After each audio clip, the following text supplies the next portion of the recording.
Hello.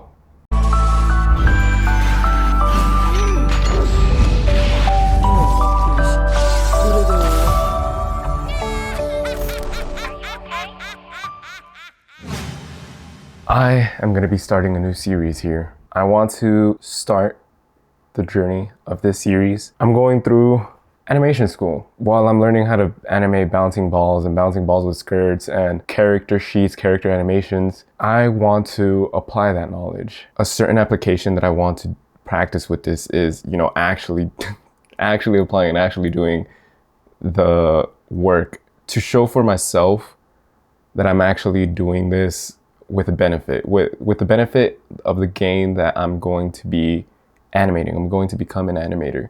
It's the next step in my creative learning and my creative processes. While I was getting interviewed for my enrollment of this school 2 years ago, even the interviewer was, animation is going to be the next step. Animation is going to be a next learning opportunity for you to get better. That application and idea mindset is very true in my personal life at this moment as well. I'll get to what I want to do with that creatively towards the end of this video. This is going to be a time lapse for a character design of a certain animation I want to start. There's 2 projects I want to start. One, I'm going to continuously repeat because I'm going to gauge my learning for dynamic poses, action scenes, fast acting, timing and spacing, all that kind of stuff for that animation, for the learning curve that I'm wanting to achieve independently. The second animation, which is what this character design is going to be, will be a reflection of myself. I'm in a current state of my life where I am learning about self-love. Oftentimes, I find myself self-abandoning instead of self-loving and sharing that love with other people. A self-love reflection that I've been thinking about has been, am I really comfortable with myself? And right now I want to focus on the thinking part. Part of being comfortable with yourself has to be with comfortable thinking. How comfortable am I in here to where I'm comfortably thinking about myself, comfortably thinking about others? And what am I in control of? I can't control someone else's thinking. I can only control my own thinking.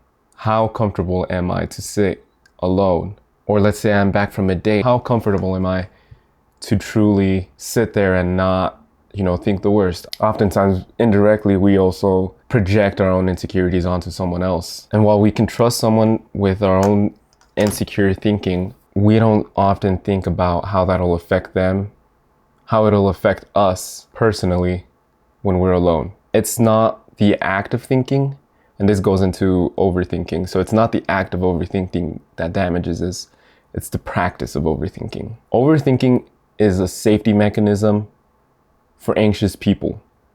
It is often not always intended or used in the intended way.